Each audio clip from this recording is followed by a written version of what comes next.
conflictos en el matrimonio vienen por malos manejos de las finanzas. Voy a pedir a Diego, va a estar allá atrás. Ah, bueno. Si no, Daniel, si puede ser mi ayudante de lectura.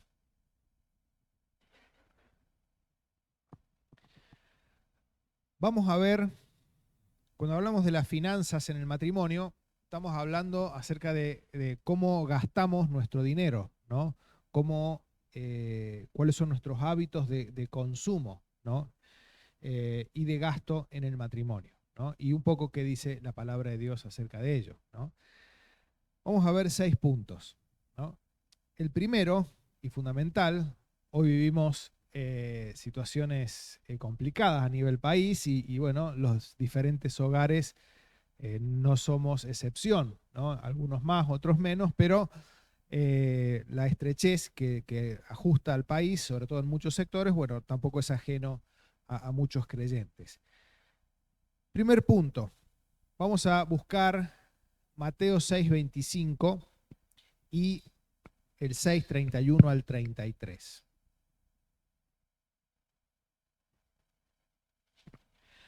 Por tanto os digo, no afanéis de vuestra vida que habéis de comer o que habéis de beber, ni por vuestro cuerpo que habéis de vestir. ¿No es la vida más que el alimento, el cuerpo más que el vestido? Mirad las aves del cielo, que no siembran, ni ciegan, ni recogen en granero, y vuestro Padre Celestial las alimenta. ¿No valéis vosotros mucho más que ellas?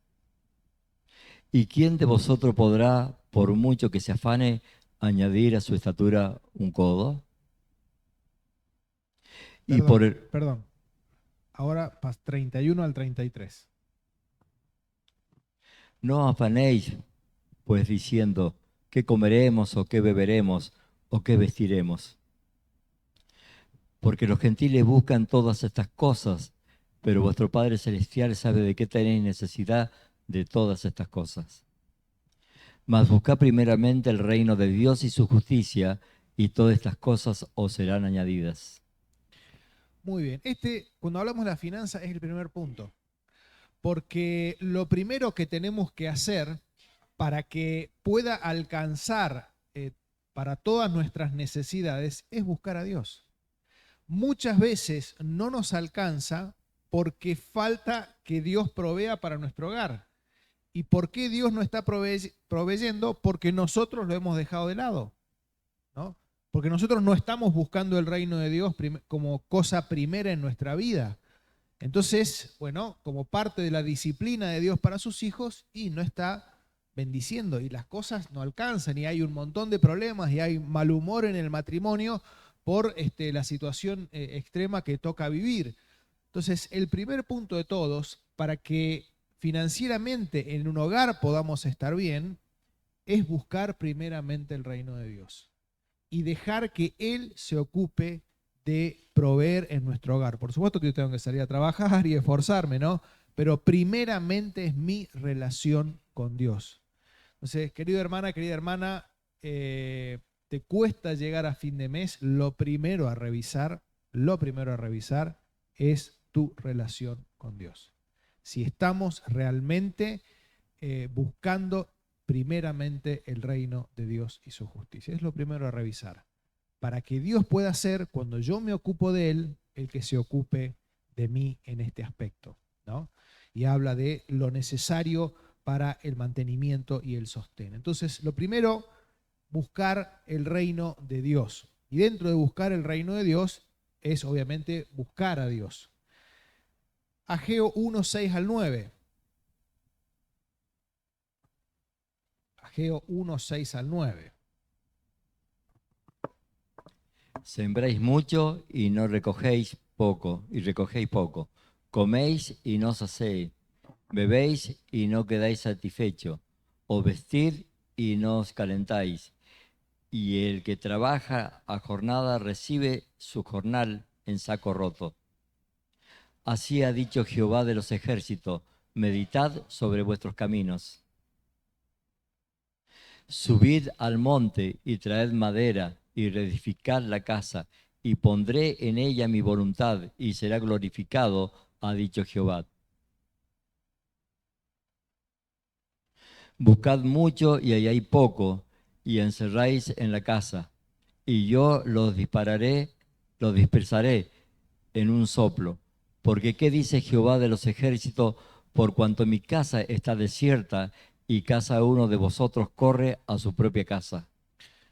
Bueno, fíjense, es muy llamativo lo que dice acá. Dice, recibe su jornal en saco roto. ¿Qué significa eso? Dice que se esforzaba esta gente, se esforzaba muchísimo. Y dice que, imagínate que vos van y te pagan el sueldo, un toquito así de billetes, te pagan el sueldo, lo metés en el bolsillo y empezás a caminar a tu casa. Cuando llegás a tu casa, decís, bueno, hoy vamos a comer asado porque cobre, metés la mano en el bolsillo y no hay nada. ¿Por qué? Porque el bolsillo estaba roto y se te cayó la plata. Y no sabés dónde está, la perdiste, no está más. Eso es lo que está diciendo. Se esfuerzan un montón, hacen un montón de cosas y lo que dice ahí importante, yo lo disiparé. Es Dios el que hizo que ese bolsillo se descosiera para que ese sueldo que se puso ahí se cayera y se perdiera. Dios hizo eso. ¿Por qué Dios hizo eso? Lo dice acá. Dice, sembráis mucho, se esforzaban muchísimo, pero recogían poco, les quedaba poco. Comen y se quedan con hambre. Beben y no están satisfechos. Se visten y siguen con frío. El que trabaja a jornal recibe su jornal en saco roto. Vamos al 9. Buscáis Dice, mucho si no hay, y ahí hay poco, y encerráis en casa, y yo lo disiparé en un soplo. fíjense, yo lo disiparé. Es Dios el que hace que pase eso. ¿Por qué? Por cuanto cada uno, no, por cuanto mi casa está desierta y cada uno corre a su propia casa. ¿Qué pasaba? Esto está hablando, recuerden que cuando lo vimos la historia de Israel, se había destruido, habían sido llevados cautivos los israelitas a Babilonia en 3 etapas y es destruido el templo, ¿no? Entre las cosas cuando se los llevan cautivos. Entonces, cuando vuelven después de 70 años, bajo el mando de Zorobabel, ellos ¿qué tenían que hacer? Entre las cosas importantes, ¿qué tenían que hacer? Reconstruir el templo. Pero resulta que hubo una pequeña oposición y dejaron de reconstruir el templo. ¿Y qué se pusieron a hacer?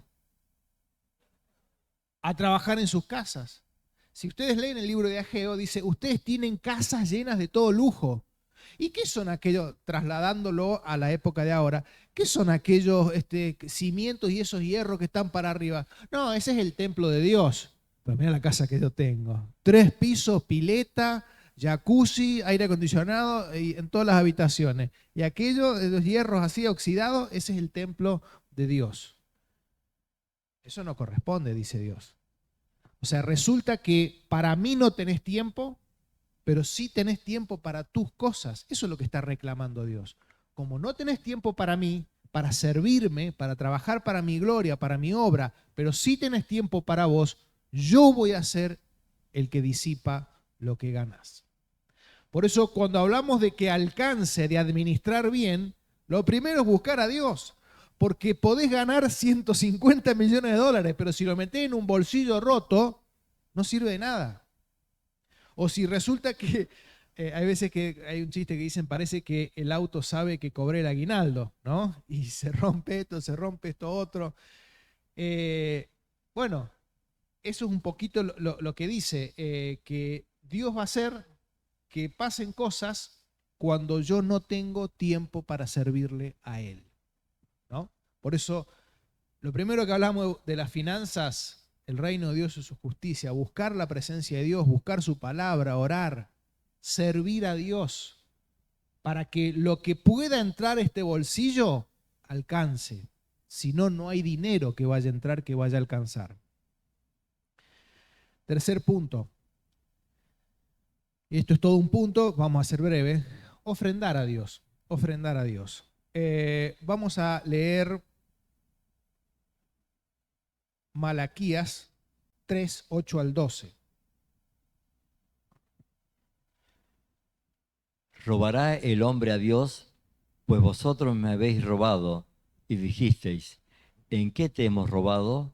En vuestros diezmos y ofrendas. Maldito soy con maldición, porque vosotros, la nación toda, me habéis robado. Traed todos los diezmos al alfolí, y hay alimento en mi casa.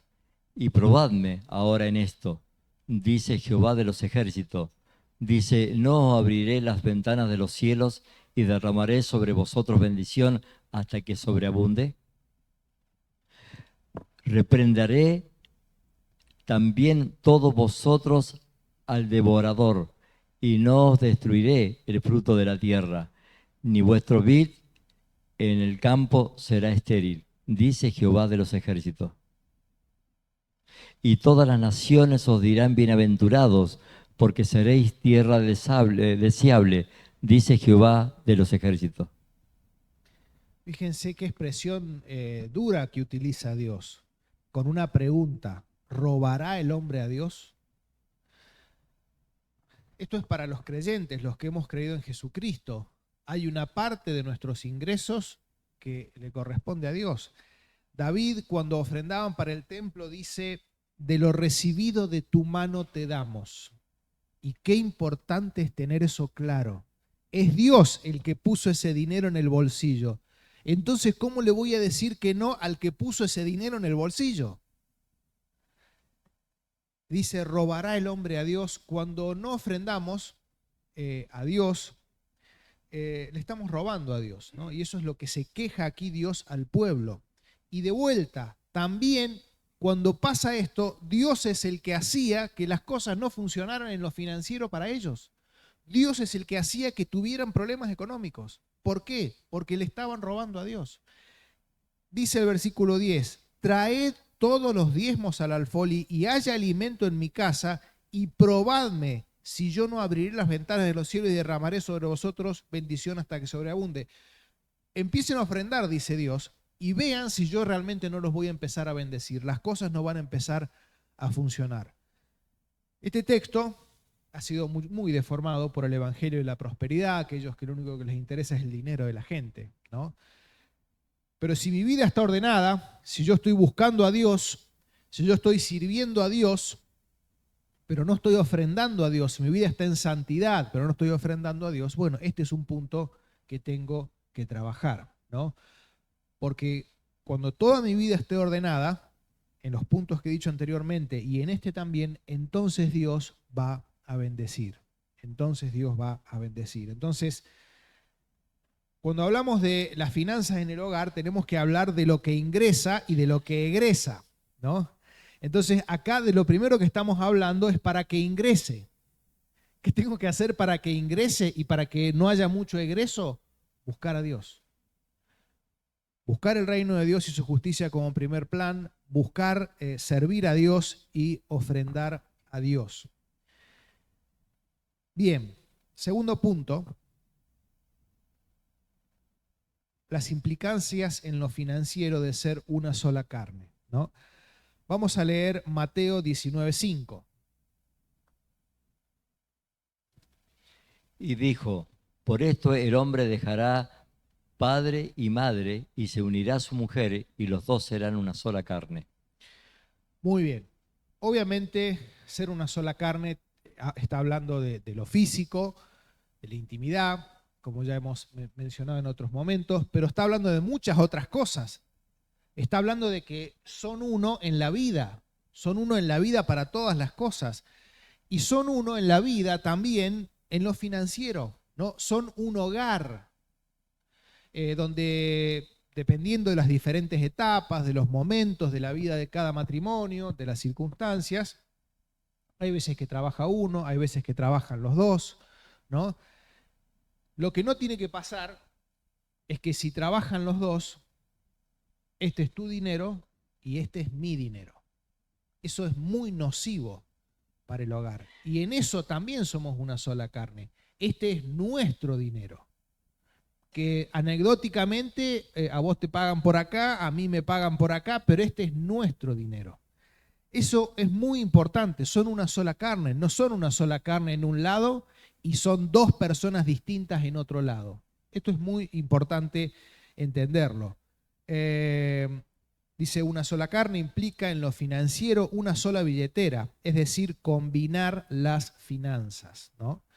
Martín Lutero decía, entre los esposos no debe existir las palabras tuyo o mío, sino nuestro, nuestro. Tenemos que dialogar, esto implica dialogar sobre cómo gastamos nuestro dinero, ¿no? Por supuesto que, no sé, andás por el centro, la mujer está haciendo compras y le dio hambre, ¿no? Tiene ganas de comprarse un alfajor y un agua mineral. ¿Qué hace? Lo tiene que llamar al esposo para consultarle, che, ¿cómo estamos en las finanzas? ¿Puedo comprarme un alfajor y un agua mineral? Bueno, no. Si tiene el dinero, ella sabrá, se lo compra. Lo mismo al revés el marido. El marido no le va a consultar para ver si tiene que comprar un alfajor y unas galletitas. Ahora, si el esposo va caminando por la calle, le encantó un auto, le parece que ya tiene que cambiar el auto y de repente cae con el auto nuevo, eso es un problema. Eso es un problema. Porque no le consultó. Y capaz que en algunos matrimonios cambiar el auto sea algo monetariamente insignificante, pero en la mayoría no. Es un gasto significativo. Y para todos los gastos significativos del hogar, tiene que haber el diálogo, tiene que haber la oración, porque muy probablemente en la mayoría de los matrimonios, si hacemos una erogación en esto, y capaz que nos tenemos que restringir en esto. Y ahí empiezan los roces cuando sos vos el que decidiste hacer una erogación en esto y somos los dos los que nos tenemos que restringir en esto otro. O sea que lo decidís vos y me tengo que restringir yo, ¿no? Distinto es cuando ambos lo decidieron, ambos lo hablaron y ambos son los que se tienen que restringir. Por eso es que digo, el mal manejo financiero trae muchos problemas en el hogar, muchos problemas en el hogar. Matrimonios que se separan por las peleas que devienen por malos manejos en lo económico, ¿no? Entonces, dialogar sobre lo que gastamos. Gastos menores tendrán el criterio de cada uno. Gastos significativos para el hogar tienen que charlarlo juntos y decidir juntos si encaran ese gasto o no. ¿Quién administra? Bueno, hay distintos hogares. Sí es importante entender, más allá, vieron que hoy en el país se habla de la macroeconomía y la microeconomía. La macroeconomía es, bueno, cómo está a nivel país, los números generales, y la microeconomía son las familias, ¿no? En el hogar podemos decir lo mismo, ¿no? Están los microgastos, los gastos diarios, que los puede administrar el que crean que es mejor y acuerden en el matrimonio, si el varón es el responsable delante de Dios de las finanzas del hogar, ¿no? O sea, si hay un mal manejo financiero en el hogar y que repercute en peleas en el matrimonio y temas con los hijos también, es el varón el responsable de última instancia delante de Dios. Lo que no quiere decir que el varón, hay muchos que lo hacen, bueno, cobran y le dan el sueldo para que lo administre en la diaria a la esposa. Eso será algo que acuerden cada matrimonio. Pero sí importante entender que al final de cuentas, el que va a rendir delante de Dios si hay un mal manejo, no puede decir, no, lo que pasa es que vos, no. Delante de Dios, el varón es el responsable, como ya lo hemos visto. Primera de Timoteo 5, 3, 8. La relación financiera con los padres. Honra a las viudas, que en verdad lo son.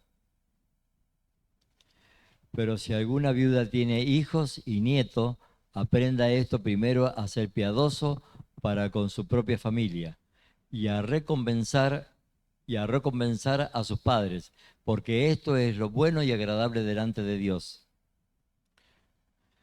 Mas la que en verdad es viuda y ha quedado sola, espera en Dios y es diligente en súplicas y oraciones noche y día. Pero la que se entrega a los placeres viviendo está muerta. Mandad también estas cosas para que sean irreprensibles. Porque si alguno no provee para los suyos y mayormente para lo de su casa, ha negado la fe y es peor que un incrédulo. Muy bien. Bueno, acá dos cosas. Primero digo un ejemplo del punto anterior, de lo que está todo dentro del mismo punto, pero un ejemplo concreto que a veces pasa. Los dos trabajan, los dos tienen ingresos, ¿no? Y por un tema de administrativo se divide en gastos, ¿no? Está perfecto. Vos hacete cargo del gas, yo me hago cargo de luz, vos pagás la patente del auto, vos pagás el colegio de los chicos. Está bien, formas de administrar o de gestionar. Lo importante es que sea una sola billetera. Pero hay veces que pasa, y lo digo casos reales, que por X motivo, no sé, supongamos ahora que están con lo de zona fría, ¿no? En los diarios, el gas se va 4 veces, ¿no? Y resulta que para el sueldo que tiene el que tenía que pagar el gas es un montón. Y el otro le dice, es tu problema. Fíjate, al principio acordamos que vos tenías que pagar el gas y si se te subió el gas, bueno, lo lamento mucho, así quedamos. Pasa. Incorrecto. Eso es no entender que es una sola billetera. Eso no es entender que es un solo hogar y que en lo financiero somos uno solo. Si el gas se fue a 4 veces su valor por decisión que fuera, nos afecta a los dos. Nos lo afecta al que acordó pagar eso, ¿no? Entonces, importante que entendamos una sola billetera. Y lo que dice este versículo también habla de la integración con la familia y de los gastos. Dice que una de las formas en la que los hijos honran a los padres es aportando dinero en su vejez, ¿no? Ahora bien, en muchos hogares es el varón el mayor proveedor. ¿Y qué pasa cuando la madre o los padres de él, bueno, necesitan? Y hay que poner, ¿no? Pero el problema viene a veces cuando los que necesitan son los padres de ella. Entonces, para mi mamá y mi papá, bueno, no me cuesta sacar de mi bolsillo y poner, porque son mis padres. Pero para los padres de ella, ya es otra cosa, ya es otra cosa, ¿no? Y de vuelta, todo va porque no entendemos el concepto, primero, una sola carne, una sola billetera. Es indistinto si el que trabaja o el que gana más es A o es B, si son los padres de él o los padres de ella, son uno solo que tienen responsabilidad para con ambos progenitores. Bien, tercer punto.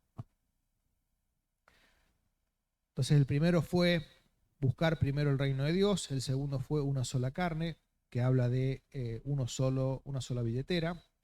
El tercer punto es no querer más de lo que podemos, no querer más de lo que podemos.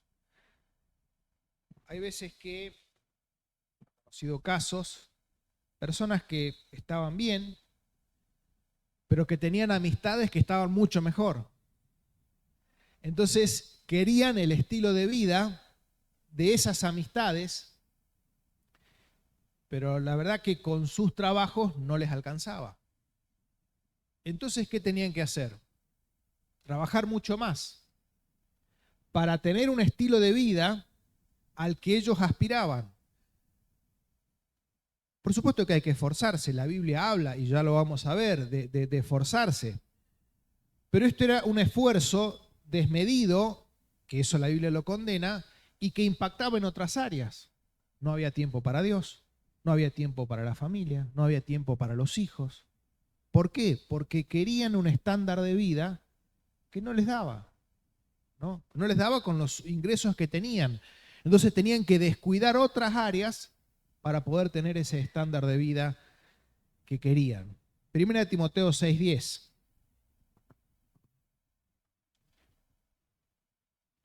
Porque la raíz de todos los males es el amor al dinero, el cual, condicionando a algunos, se extraviaron de la fe y fueron traspasados de muchos dolores. Muchos dolores, traspasados de muchos dolores, por la codicia, por el dinero. Vamos a leer Eclesiastés 5:10. Eclesiastés 5:10.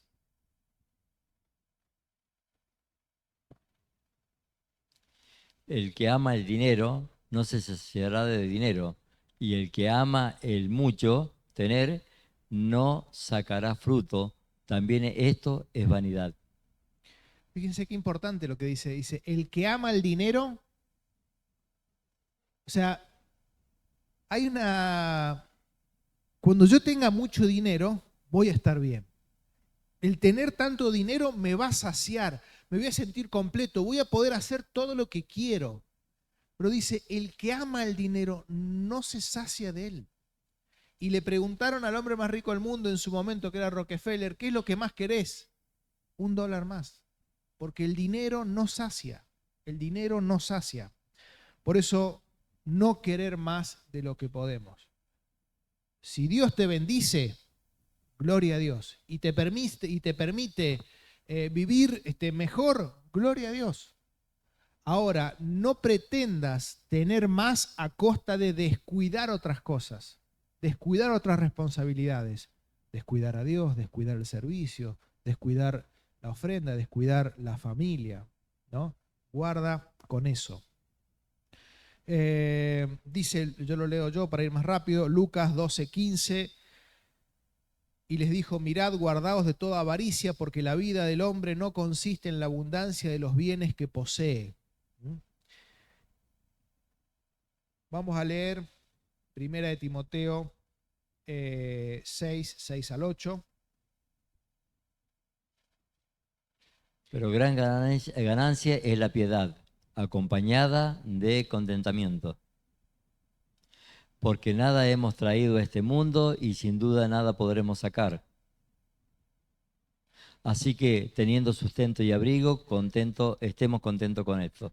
Bueno, también es un desafío enorme en estos momentos de estrechez, que puede pasar a alguno, estar contentos. Es todo un desafío, ¿no? O sea, cuidado cuando la queja se apodera de nosotros, cuando el malestar es continuo en nuestra vida, ¿no? Porque no alcanza, porque esto otro. Estar contentos con lo que tenemos. Y tal vez, lo dije en otras reuniones, Dios está permitiendo que tenga menos para que yo aprenda a contentarme en Él y no en lo que tengo. Por eso es que dice el apóstol Pablo, lo leo yo rápido, Filipenses 4:11-13, no lo digo porque tenga escasez, pues he aprendido a contentarme cualquiera sea mi situación, sé vivir humildemente y sé tener abundancia. Él había tenido las dos. En todo y por todo estoy enseñado, así para estar saciado como para tener hambre, así para tener abundancia como para padecer necesidad. Todo lo puedo en Cristo que me fortalece. Es decir, puedo contentarme a pesar de estar en una situación de estrechez. Sí, en ese es el sentido que dice, todo lo puedo en Cristo que me fortalece. Y el apóstol Pablo dice, he aprendido a contentarme. O sea, Dios nos enseña. ¿Y cómo Dios te va a enseñar a contentarme en la escasez si no haciéndote tener escasez?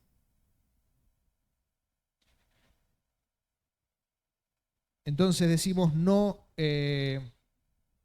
querer más de lo que nuestra situación económica permite, porque muchas veces viene mucha frustración porque estamos mirando más en el otro que puede, en vez de estar contentándonos con lo que tenemos y alegrándonos en Dios. Siempre va a haber alguien que tiene más. Siempre.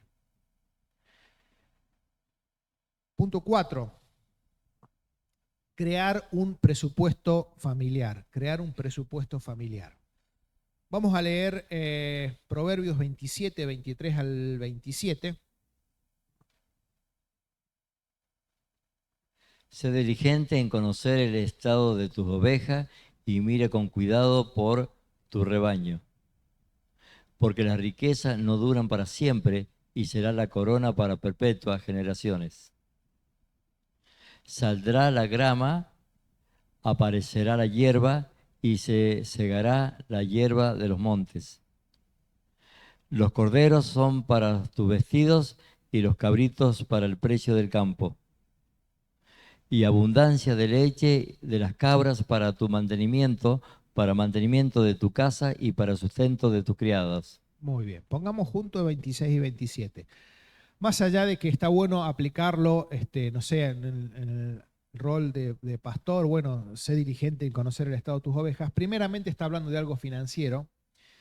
Está diciendo, bueno, mirá cómo están las ovejas, porque puedes tener muchas ovejas, pero las puedes perder porque las riquezas son inciertas. Pero me interesa lo que dice acá.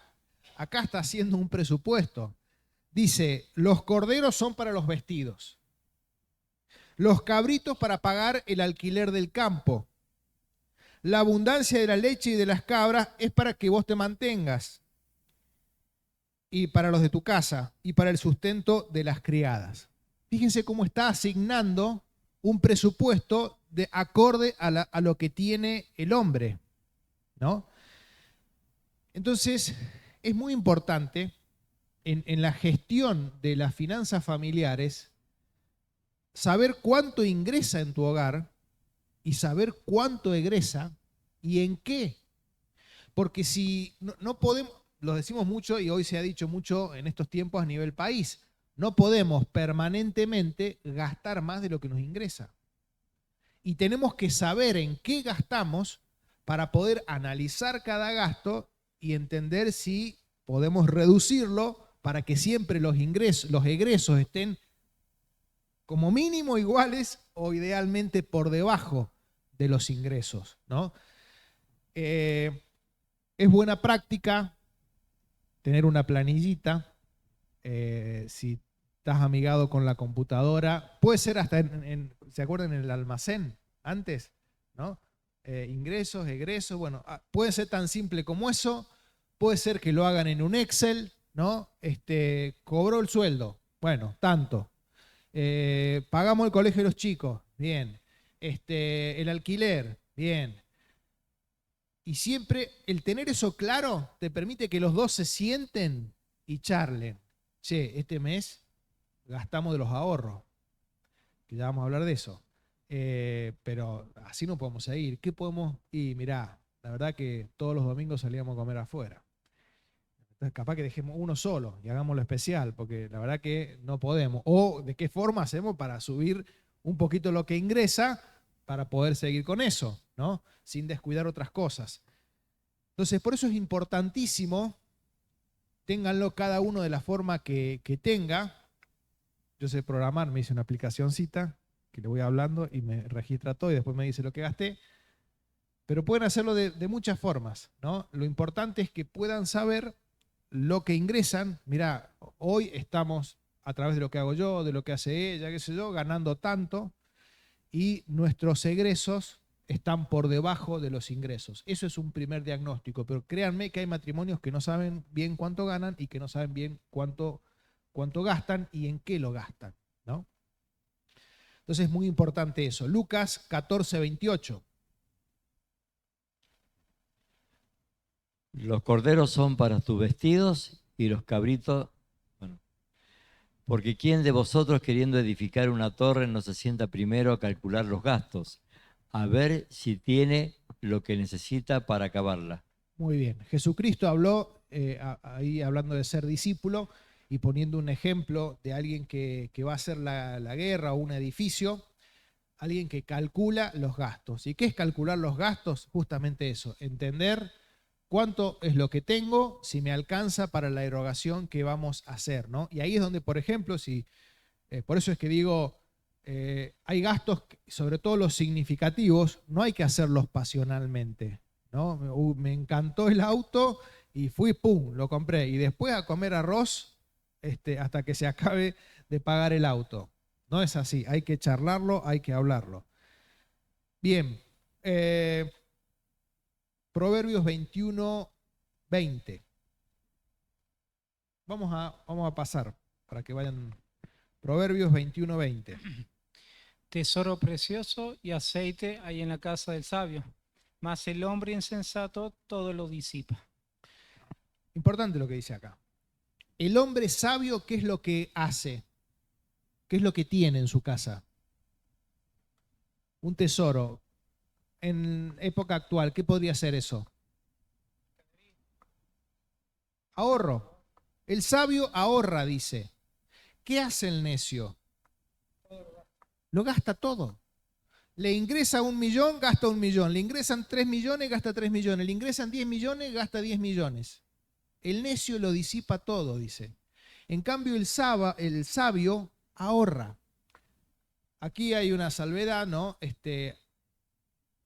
Tenemos que ofrendar a Dios, tenemos que darle lo que corresponde a Dios. El ahorro ilimitado, bueno, eso tampoco está bien. Digo, el otro día leí una nota, Elon Musk tiene más dinero que Argentina, ¿no? Bueno, ya un ejemplo muy extremo, pero eso ya si uno fuera cristiano, eso ya no está bien. Pero en otros valores es sabio tener una cierta capacidad de ahorro. ¿Y qué tenemos que hacer para poder ahorrar?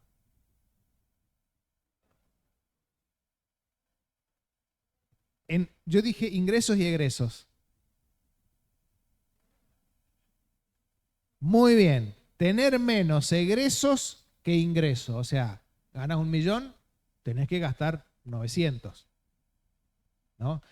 Por eso es importantísimo saber cuánto te ingresa y saber cuánto te sale y en qué sale. Eso es un presupuesto familiar. Y ahí vas a poder siempre ahorrar. ¿Por qué? Y porque un mes y se rompió el auto.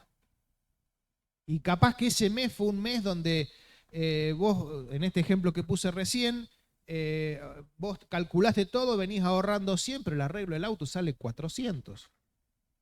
¿Y de dónde saco la plata? Bueno, tal vez tarjeta o si no, lo que sabiamente fui ahorrando los otros meses, saco de ahí, entonces tengo para ese gasto extra, una enfermedad de los hijos o lo que fuera, ¿no? Entonces siempre es bueno el ahorro. Proverbios 13, 22 y 2 de Corintios 12, 14. El bueno dejará herederos a los hijos de sus hijos, pero la riqueza del pecador está guardada para el justo. Bien, y vamos a leer 2 de Corintios 12, 14, porque de los dos voy a decir una sola cosa. He aquí, por tercera vez, estoy preparado para ir a vosotros, y no os seré gravoso, porque no busco lo vuestro, sino a vosotros, pues no deben atesorar los hijos para los padres, sino los padres para los hijos. Bueno, fíjense, importante el ahorro, y aquí ¿qué concepto está transmitiendo? Que los padres, ¿qué hacen con los hijos?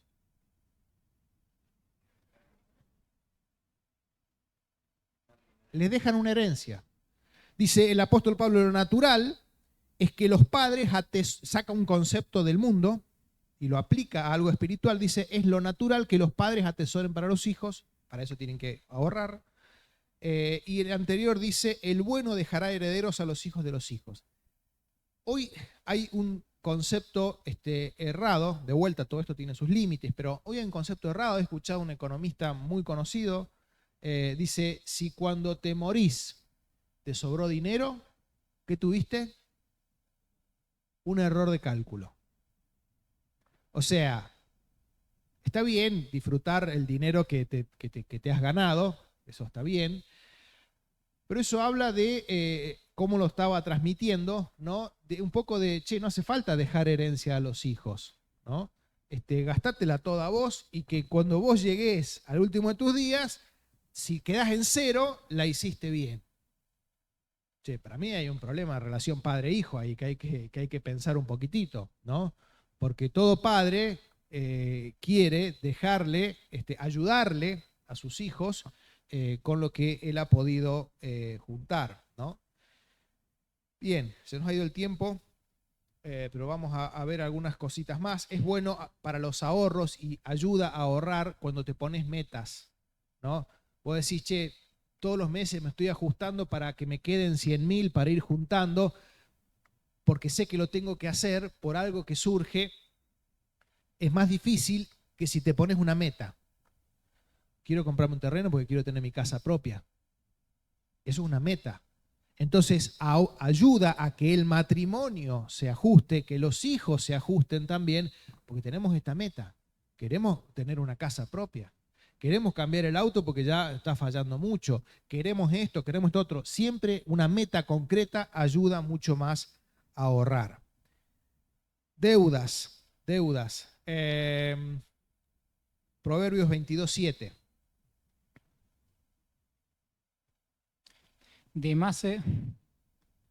El rico se enseñorea de los pobres y el que toma prestado es siervo del que presta. Bien, y vamos a leer también Romanos 13:8.